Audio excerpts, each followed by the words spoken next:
Well, a rude awakening for me was, and I probably shouldn't share this, From body stuff to babies. and I was like so angry. Confidence to career moves. It's real talk about lessons learned the hard way.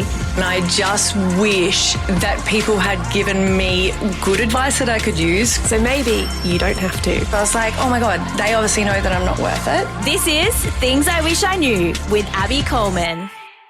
Things I wish I knew earlier. My name is Abby. I'm in my 40s.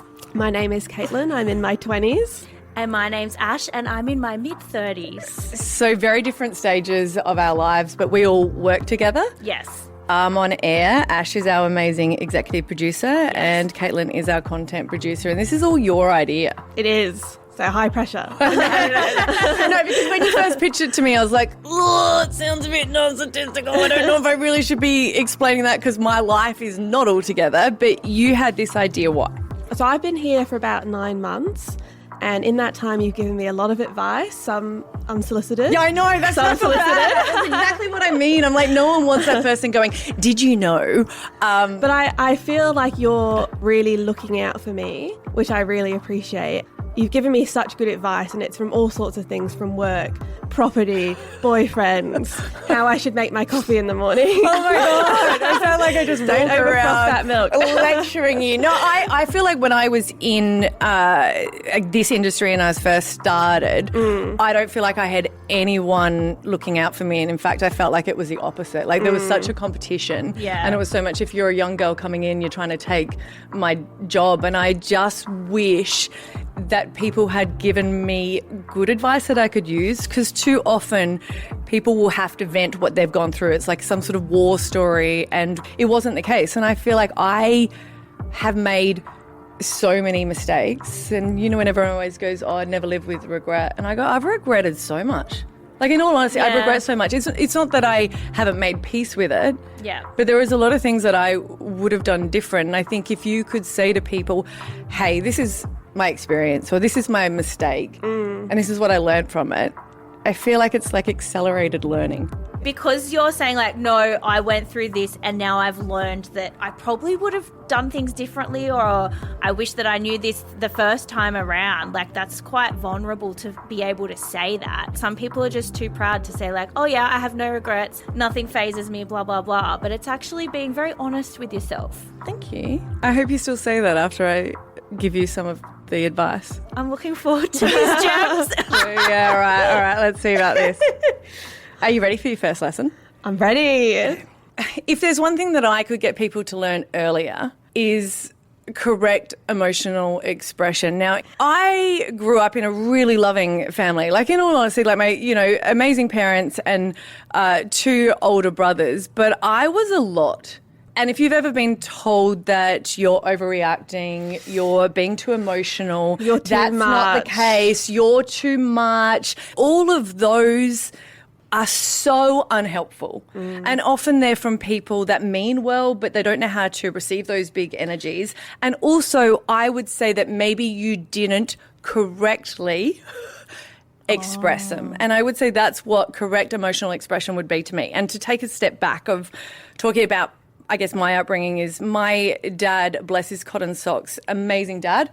He has no empathy. Like, he just doesn't understand how people are feeling. Yeah. And I think that's very much an era that we all would relate to with our parents, because it was very like, I'm the man of the house. Stoic, men didn't show emotion. And that's how they were brought up. But then from me being really an emotional young girl, and I feel like I could have looked at someone and understand how they were feeling, Yeah.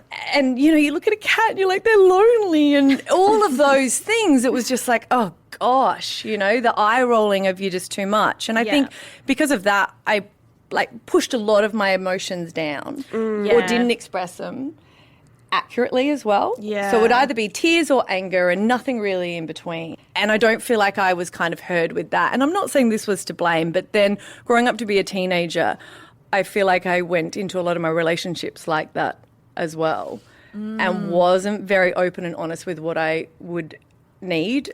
So I did develop really bad eating disorders, had drug addictions, and still functioning, and I wanted to be an actor, and I got into drama school in Sydney. And I remember, you know, my parents knew about this, and still to this day I've never spoken with my dad about eating disorders or any abuse at all. You haven't? At all. I don't know if I will ever be able to, actually, but I kind of go, my mum was there for me throughout that time, and she was very aware of it. And she's like, if you want to go to drama school, like you got to get it together. You're going to be fine over there. And I was like, yes, it's all behind me. And it wasn't. But when I went to drama school, that was like, it's so self-indulgent, because all of a sudden, for 3 years, you're learning about yourself. You pushed everything down, and then you're just ripping it all open for everyone to critique and to see. And every day it would be like sitting next to each other, and you'd start by saying, how do I feel? I'm like, this is so pathetic. What does it matter what I feel? Yeah. And I'd never even thought about it really, like how do I feel? And I had a really kind of like high-pitched voice. And it'd be like, how do I feel? I don't know. I guess I kind of feel hungry. Like, and it was very much theatrical, I guess, for the person opposite me. But you used to go through that after every break, and you'd stand there and you go, how do I feel? And someone would go, I feel really lonely. And you'd be like, shit. Do you know what I mean? Someone's standing quite close, and you go, yeah, I actually feel that too. And to admit that I've moved out of home and I'm not in the place in my life that I want to be, or to say there and go, I feel really uncomfortable in my body. I've put on weight. I don't fit into any of my clothes. Now, it's such a weird thing because we're not allowed to say it. yeah. But how often do we not accurately or correctly have emotional expression? Oh, all the time. I always do it. You know when I do it, I'm like, I'm fine, everything's fine, and you're like, I can tell you're a bit cranky, or you're not happy, or there's something that you're keeping inside. You're not saying it. I think it's something that women do. They do it to make it easier for other people to be around to be them. more palatable for Because you're pleasing. others. How many times have you sat in a meeting, and we all sit in meetings as well, and you might say an Yes. idea, and then someone over here will say an idea, and everyone will go, that's so good. Now, you over here, Yeah. I just said that. but you don't. You don't. No, because I just want things to keep rolling along. So I don't call out things that But then do you I think about it should. throughout the day? Yeah. Do you then maybe hell go yeah. home and vent to your partner that's probably thinking, well, wait a minute, what can I do about that? Yeah. And it's not bad to be able to vent it. How powerful would it be if you just quickly Yeah. said, oh, that does sound great. I did say that before. Yeah. Now, everyone around you can probably think, oh, God, maybe she's being A bit of a petty. bitch. Who gives a shit? Yeah. Because you're not holding on to it for the rest of the day, and you're not then thinking about it at 1 a.m. You've actually got that energy out, and that's all emotions is Yeah. just energy. So it's hard to do because it literally is a skill. It sounds But once very hard. You learn the skill, it's a superpower. So if I'm with Scott, and I think the other day he said something, my hubby, we're talking, and he goes, oh, you're eating as much as me or something. And it Okay. was a comment where I was like, oh my God, ouch. I feel shit, Scott. I don't want to eat that now because now it You feels like made- you're looking at what I'm eating. And he was like, I actually didn't mean like that. I was honestly just thinking, I thought it was good that we're eating the same amount. Now, it's such a silly thing, but it bothered me. Yeah, but it's how you take it as well, what they've said. Yeah. Yeah, because he hasn't meant to say that meant in it. any way. But Yeah. if we learn how to say it in a real constructive, very quick way, then we don't carry it on board. I'm just thinking, like, if I did that, God, there'd be so much off my shoulders.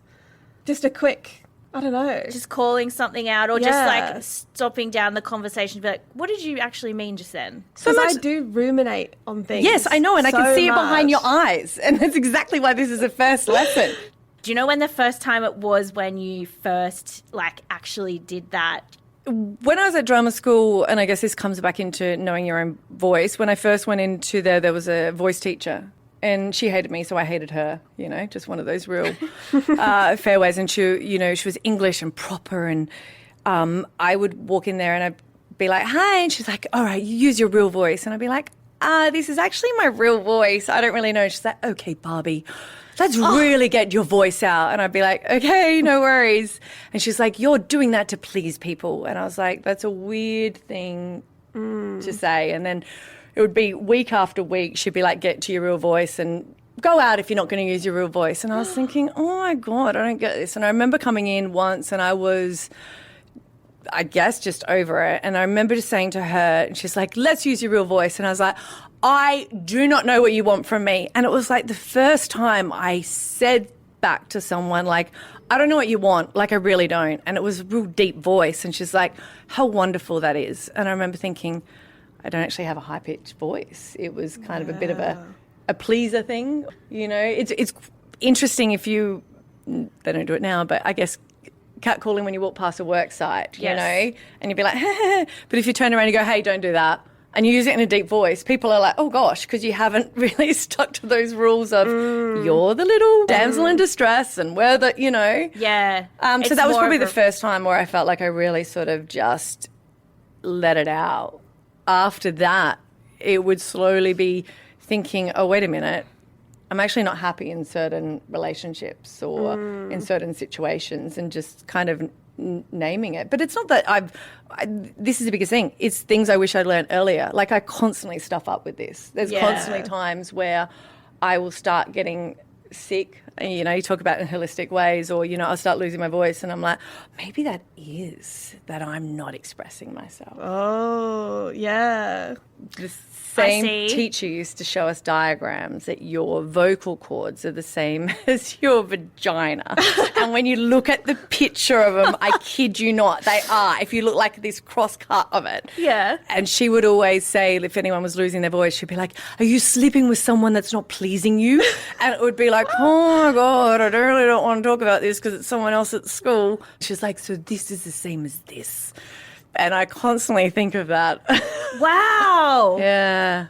I actually have a little bit of a sore throat, and I wasn't. Is everything all right there then? Yeah, no, I'm just thinking back. I'm like, I could just be the flu. I mean, I don't want to. Yeah. Are you like grateful for her now? If you could go back and talk to her, like, or is she still a bitch? No, she was fabulous. She was Yeah. amazing. You know, I think they're probably the hardest lessons of the ones that actually challenge you. Yeah. But now I will look at it from a different point of view. When I hang out with someone and I find them really quite annoying, I will go, I don't see it from a lens of annoying now. I'll go, oh, is there something about myself that I don't like that they're reflecting? Is it something about themselves where often it's because they're not being truthful with themselves, and I can sort of see it and it irritates me, you know? So I think that I will look at it from a different point of view. If I learnt this earlier, it would have made so much of my troubles throughout that time of suppressing so much of my emotions with drugs or alcohol or anything like that. And I'm not saying that I wouldn't have had those issues. Yeah. But I feel so many times if I had spoken up for myself, or even said when I was in uncomfortable situations, I just wish, I really wish I had learnt that earlier. And that's why this is your lesson, right? You need to identify how you actually feel with different interactions. And just a few times throughout the day, just go, how am I actually feeling? Maybe the boss will say something to you and you actually just go, oh my gosh, where does that sort of sit? Or have they not noticed that I've already done that? Yeah. Yeah. You know, or maybe you're in a happy state or someone makes you feel good or whatever it is. It's just really being able to identify your emotions because, like you said, I don't feel like women do it very often. Yeah. Because we're so scared of, I don't want to upset them. You know, I don't want to come across as a bitch. Yep. But if you are being really truthful with how you express it really quickly, people generally don't get upset. When I sometimes let things go that bother me, I just think, oh, it's not worth it. It's not worth addressing it. Like, I'd rather just forget about it. But the thing is that I don't forget about You don't, it. and you're justifying your feelings away. Yeah. It's energy. Yes. It's just emotion. And Yep. if you would allow to completely feel it and let it go, Would you say it's equally important to do that with your positive feelings? Do you think people don't do that enough yeah. as well in that way? Yeah, and I think I'm probably guilty of that as well. Like recognizing when you're really, really happy and be like, Yeah. fuck, I've had a good day. Yeah, but I think sometimes I get Yeah. really fearful. I'm like, oh my God. The negative side of me will go, oh my God, do I need to hold on to that? Will that, you know? That sort of yeah. inflating. But you're 100% right. Yeah. If you were able to, I don't know, just in every situation of kind of going, that makes me feel good or, but it does come back to it where you're like, if people don't make me feel good when I'm around them, why am I hanging out with them? Yes. I feel like there's another lesson. That's a whole other another conversation. lesson. All right, so that's your homework, okay? being able to identify how you actually feel, because the next step is just being able to express it in an effective way. That's made me feel grateful for the women in my life. Thank you for listening to our first episode of Things I Wish I Knew. Make sure you're subscribed so you don't miss an episode, and you can weigh in on our socials. See you next time.